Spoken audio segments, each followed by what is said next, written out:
Hello students, this is lecture 29 based on the third unit for the subject digital signal processing, and in this lecture we are going to talk about this FIR design using rectangular window method.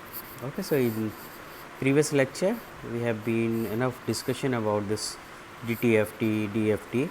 Okay, now we are going to use this rectangular window method, okay, and going to design this FIR filter.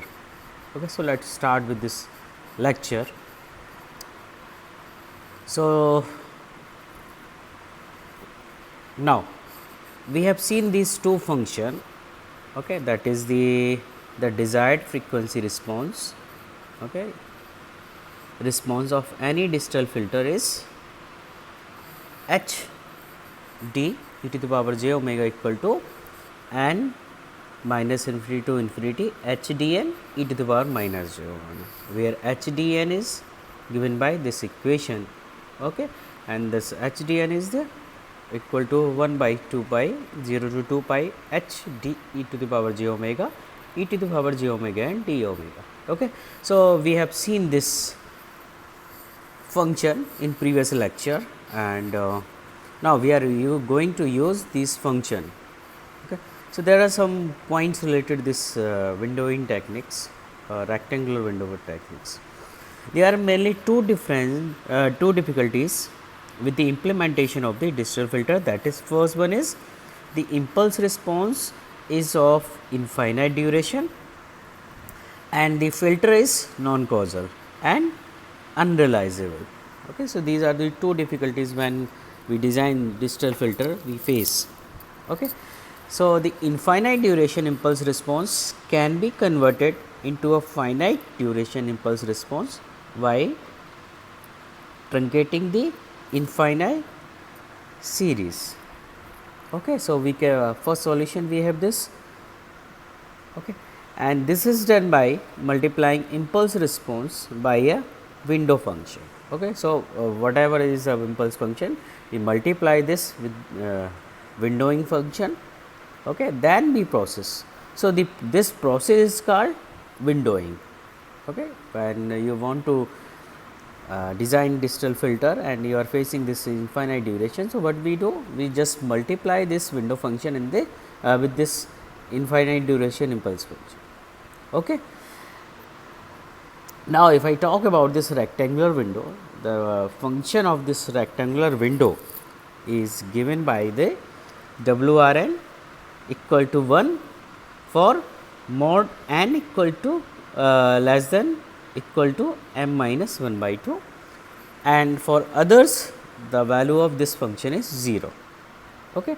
So, for causal rectangular window function, this WRN equal to 1 from 0 to m minus 1. Okay. So, for positive side, okay. So, for only this duration, okay, because for causal this is not applicable, okay, minus axis. Okay.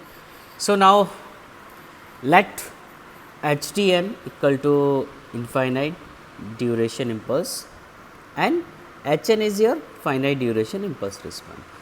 Okay. So, your motive is to calculate this HN.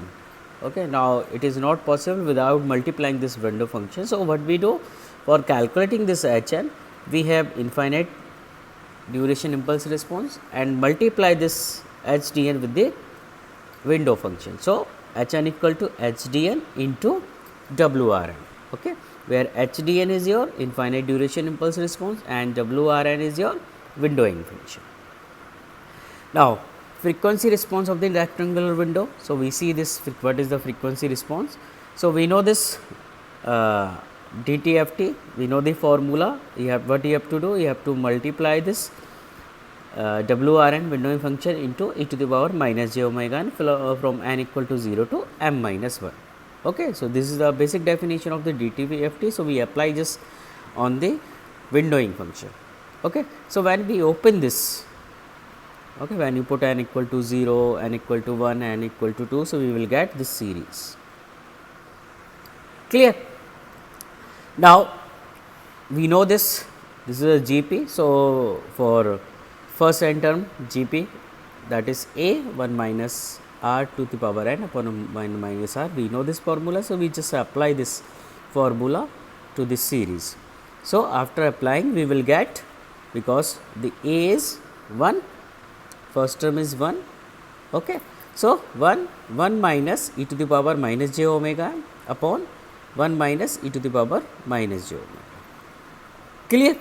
So, from here, or we can write it in the form of this. Okay. So, e to the power minus j omega m into e to the power j omega m by 2 minus e to the power minus j omega m by 2 into e to the power j omega m by 2. Okay. And we will get, after solving this equation, we will get a function of the sine. Okay. So, when we see at the end, we see this omega r e to the power j omega, that is the your dt of t of the your windowing function, equal to sine omega m by 2 sine omega by 2. Okay. So, suppose this is the your magnitude. Okay. So, we all of know that this is your magnitude and this is your phase term. Okay. So, we can calculate this magnitude, because we are seeing the magnitude response of this windowing function. Okay. So, for this term is give you the phase, and this sine term will give you the magnitude. Okay. So, there is one question asked in university exam. So, I have written over there. Okay. So, this is the basic function of the calculating the Hn. Okay. So, what you have to do? You have this HDN, infinite impulse response. You have to multiply this HDN, multiply with this windowing function, then you will get this impulse response. Okay. So, this is all about this lecture. In next lecture, we will talk about next topic related to this, some example with this rectangular windows. Okay. So, thank you students.